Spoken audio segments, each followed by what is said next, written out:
कहानी की शुरुआत होते ही हम देख पाते हैं कि कुछ फ्रेंड्स एक ग्रुप में आपस में बातें कर रहे थे। उन्हीं ग्रुप के फ्रेंड में जिसका नाम अथिना था, वो अपने दोस्तों को बताती है कि हंट के दिन करीब आते जा रहा है और लोगों को मारने से ज्यादा अच्छा आइडिया और कुछ भी नहीं होने वाला। यानी यहाँ ये सभी लोग मिलकर इंसानों की शिकार करने की षड्यंत्र रच रहे थे। यहीं से सीन शिफ्ट होता है और एक सीक्रेट लोकेशन दिखाए जाते हैं जहाँ पर हम कुछ लोगों को देखते हैं। दरअसल ये सभी अथिना के ग्रुप के मेंबर्स थे कि तभी वहाँ पर एक आदमी काफी ज्यादा डरा और बहुत ज्यादा घबराया हुआ था और साथ में वो कंफ्यूज्ड भी था कि इस समय वो कहाँ पर है और वो यहाँ पर कैसे आ गया। एक आदमी उसके पास आकर उसे रिलैक्स करने की कोशिश करता है और बहला फुसलाकर उसे जमीन पर लेटा देता है। जमीन पर लेटा देने के बाद वो उसके गर्दन में एक पेन से हमला कर देता है, काफी दर्दनाक तरीके से, जिससे उसका काफी ज्यादा खून बह जाता है। लेकिन वो आदमी अपने आप को काफी हद तक खुद को बचाने की कोशिश करता है, लेकिन तभी वहाँ पर अथिना आ जाती है। अथिना उस जख्मी आदमी के पास जाकर अपने सैंडल का हिल ही उसके आंख में दे मारती है, जिससे मौके पर ही उस आदमी की मृत्यु हो जाती है। उस आदमी के मर जाने के बाद अथिना अपने सैंडल की हिल से उसकी आंख निकाल लेती है। अगली सीन में हम एक लड़की को देखते हैं जिसकी अचानक से एक जंगल में आंख खुलती है और उसके मुंह को बेल्ट से बांधा गया होता है। उस लड़की के अलावा वहाँ पर और भी बहुत से लोग थे जिन्हें प्रिजनर्स बनाकर लाया गया था। उस जंगल के ठीक साइड में एक ओपन एरिया था जिसके बिल्कुल बीचों बीच में एक बहुत बड़ा वुडन बॉक्स पड़ा हुआ था। उसमें से एक आदमी उस वुडन बॉक्स के पास जाकर उसे खोल देता है, जिसमें से एक छोटा सा पिग बाहर निकल कर आता है। उस पिग के अलावा उस बॉक्स में काफी ज्यादा वेपन्स भी रखे गए थे, जिन्हें देखकर वहाँ पर मौजूद सभी लोग उठा लेते हैं। उन्हीं में से एक लड़की को वहाँ पर एक की मिलती है, जिसकी मदद से सभी के मुंह में लगे हुए बेल्ट को खोला जाता है। तभी अचानक से कोई उन लोगों पर फायरिंग करने लगता है और उस फायरिंग में सबसे पहले वो लड़की ही मारती है जिसने चाबी से बेल्ट को खोला था। और ये फायरिंग कोई और नहीं बल्कि अथिना के ग्रुप मेंबर्स ही थे जो कर रहे थे।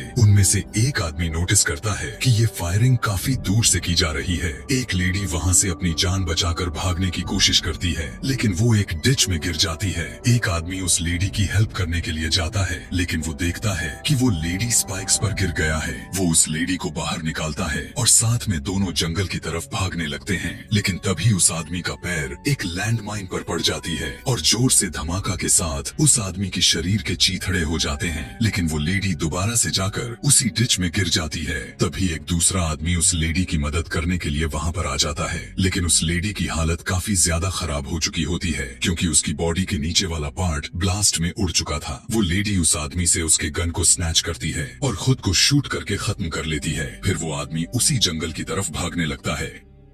कुछ दूर जाकर उसे 3 लोग दिखाई देते हैं। अब उन सभी के सामने एक वायर्स की एक काफी बड़ी बाउंड्री दिखाई देती है। उनमें से 3 लोग उस बाउंड्री को काफी आसानी से क्रॉस कर लेते हैं, लेकिन एक आदमी पीछे ही रह गया था और उस पर कोई अनजान चीज तीर से हमला करने लगता है। वो आदमी वापस पीछे की तरफ ही जाता है ताकि वो गन से शूट करके उन्हें मार सके, लेकिन ज्यादा देर तक सरवाइव भी नहीं कर पाता और उसे और भी तीर से हमला करके मार दिया जाता है। उसके पास 2 ग्रेनेड को फेंक दिया जाता है जो उस ब्लास्ट में वो मारा जाता है। अब तीनों सर्वाइवर्स एक शॉप में जाकर एक आदमी और एक औरत से मिलते हैं। वो दोनों हस्बैंड वाइफ उस शॉप के ओनर थे। सर्वाइवर्स में जो दोनों आदमी थे, उन दोनों से शॉपकीपर से बातों ही बातों में बहस हो जाती है और जो फीमेल सर्वाइवर थी वो वहाँ की फूड खाना स्टार्ट कर देती है, लेकिन उस फूड में पॉइजन था जिससे उस लेडी की मौत हो जाती है। जिसके बाद हम देखते हैं कि उन दोनों शॉपकीपर ने अपने चेहरे पर मास्क पहन लिया था और वो अपने स्टोर में पॉइजनस गैस को छोड़ देते हैं, जिससे उन दोनों सर्वाइवर्स की भी डेथ हो जाती है। यहाँ पर हमें ये अच्छे से पता चल जाता है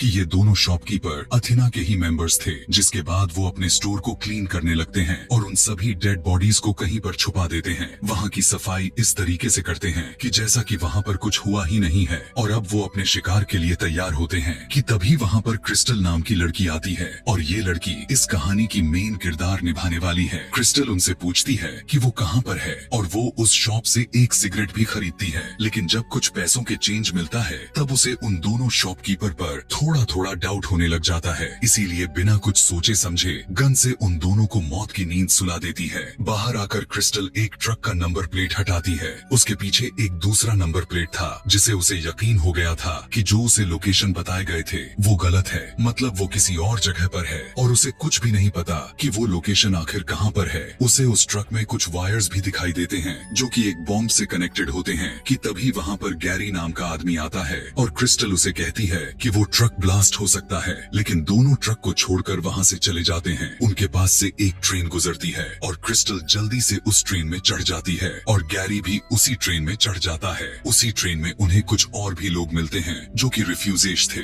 गैरी क्रिस्टल से कहता है कि ये सभी उन्हें बस भटकाने के लिए आए हैं, लेकिन क्रिस्टल उनकी बातों पर जरा सा भी विश्वास नहीं करती। कुछ दूरी पर जाने के बाद आर्मी वाले उस ट्रेन को रोक लेते हैं और सभी लोगों को बाहर निकालते हैं। गैरी उन सभी सोल्जर्स से कहता है कि ये सभी रिफ्यूजेज फेक हैं, लेकिन कोई भी उसकी बातों पर जरा सा भी ध्यान नहीं देते और वहाँ से चले जाते हैं। तभी एक आदमी गैरी के पास आकर उसे कहता है कि आई डोंट थिंक सो कि वो तुम्हारी बातों पर बिलीव करने वाले हैं। उसे इंग्लिश भाषा में बात करते हुए देखकर गैरी काफी ज्यादा परेशान हो जाता है। तभी वो आदमी कुछ बातों को रिवील करता है। वो कहता है कि उसके अलावा सारे लोग रिफ्यूजेज हैं और वो आर्मी वाले भी असली हैं, जो खुद भी एक एक्टर है और उन लोगों के साथ ही मिला हुआ है। उसकी ऐसी बात को सुनकर गैरी काफी ज्यादा गुस्सा हो जाता है और उस पर हमला करके उसे मारने लगता है और उसकी पैंट में एक बॉम्ब का नीडल खींचकर डाल देता है।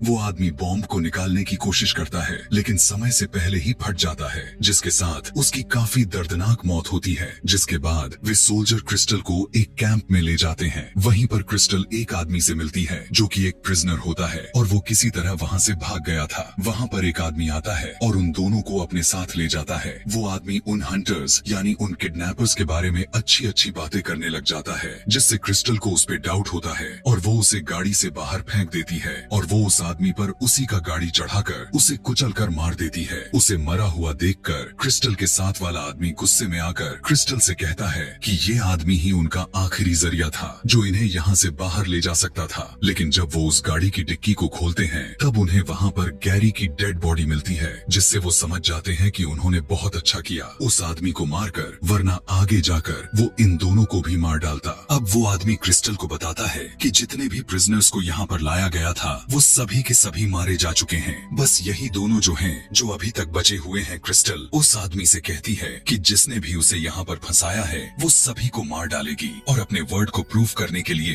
क्रिस्टल उसे टर्टल और रैबिट की एक स्टोरी सुनाती है। अब हमने जो अपने लाइफ में स्टोरी सुनी है, क्रिस्टल की स्टोरी उससे हटके था क्योंकि उसकी एंडिंग रियल स्टोरी से एकदम अलग होता है। अगले सीन में हमें दोबारा से वही ग्राउंड को दिखाया जाता है जहाँ पर सबको प्रिजनर्स बनाकर लाया गया था और इसके साथ वहाँ की सीक्रेट लोकेशन भी दिखाई जाती है। उस लोकेशन में बहुत से हंटर्स भी थे और वहीं पर उनका ट्रेनर भी मौजूद था और इसी ने उन्हें हंटर्स बनाया था। इन सभी हंटर्स की लीडर कोई और नहीं बल्कि अथिना ही है। उस आदमी के साथ क्रिस्टल भी वहाँ पर पहुँच जाती है और उस आदमी को वो पिग का बच्चा मिल जाता है। उन लोगों को डिस्ट्रैक्ट करने के लिए वो पिग को वहाँ पर भेज देते हैं, जिसके बाद क्रिस्टल वहाँ अंदर आती है और एक एक करके उन हंटर्स को मार डालती है। लेकिन उन हंटर्स का ट्रेनर जो कि अभी भी जिंदा था वो उस पर अटैक कर देता है और उन दोनों की काफी तगड़ी फाइट हो जाती है। बहुत कोशिश के बाद क्रिस्टल उस ट्रेनर को भी दर्दनाक मौत देती है कि तभी वहाँ पर अथिना की कॉल आती है और वो क्रिस्टल को बहकाने और उस आदमी को फंसाने के लिए कहने लगती है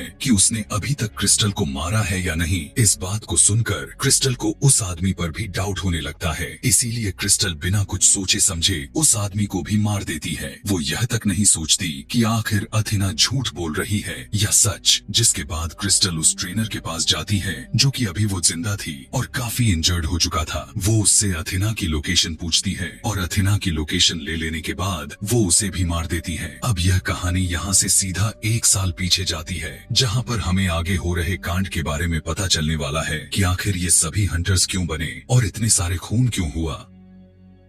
मूवी के शुरू में जो हमने अथिना के साथ उसके दोस्तों की चैटिंग देखा था जिसमें वो हंट की बातें कर रही थी, वो तो सिर्फ उन लोगों का एक प्रैंक था। लेकिन क्रिस्टल और उसके साथ 11 और लोगों ने मिलकर जिन्हें उन लोगों ने प्रिजनर बनाया, उन लोगों ने इस ग्रुप की चैट को लिख कर दिया था और यही वजह हुआ था कि अथिना और उसके साथियों को जॉब से निकाल दिया गया था। अब पहले तो उन्होंने हंट को सिर्फ एक मजाक के तौर पर ही लिया था, लेकिन जब उनके साथ इतना बुरा हुआ तब उन्होंने यह बात डिसाइड कर लिया कि अब वो इस मजाक को हम सच में करके दिखाएंगे, क्योंकि उन्हें अपना बदला लेना था और इसीलिए उन लोगों ने उन सब लोगों को जो इसमें शामिल थे फंसाने के लिए तब यह ट्रैप किया। क्रिस्टल जब अथिना के लोकेशन पर पहुंचती है तब वो देखती है कि अथिना अपने किचन में खाना बना रही होती है। उन दोनों की बातचीत होती है। अथिना क्रिस्टल को कहती है कि उसे उसके बारे में सब कुछ पता चल चुका है और वो उसके फैमिली बैकग्राउंड का मजाक भी उड़ाने लगती है। तब क्रिस्टल उसे कहने लगती है कि वो जो क्रिस्टल की तलाश कर रही है वो यह तो बिल्कुल भी नहीं, बल्कि वो तो किसी गलत क्रिस्टल को उठा लाई है। जिसके बाद क्रिस्टल और अथिना के बीच में काफी ज्यादा फाइट शुरू हो जाती है और वो दोनों काफी ज्यादा जख्मी हो चुकी होती हैं, लेकिन दोनों की लड़ाई रुकने का नाम नहीं ले रही थी। बहुत कोशिश के बाद क्रिस्टल अथिना को मार देती है और क्रिस्टल काफी अब इंजर्ड हो चुकी थी कि तभी वो देखती है कि उसके पास एक रैबिट बैठा हुआ है। यानी यहाँ पर वो स्टोरी प्रूफ हो जाती है जो क्रिस्टल ने उस आदमी को सुनाई थी। असल में टर्टल क्रिस्टल थी और वो रैबिट अथिना थी। वहाँ से उठकर क्रिस्टल अथिना का बनाया हुआ खाना खाकर अथिना का ड्रेस पहनकर उसके डॉग को लेकर वहाँ से चली जाती है। वो अथिना की प्राइवेट जेट में जाती है। वहाँ पर जाकर वो पायलट को टेक ऑफ करने के लिए कहती है और इसी के साथ यह कहानी यहीं पर समाप्त हो जाती है। ऐसे ही और मूवी एक्सप्लेनेशन वीडियोस देखने के लिए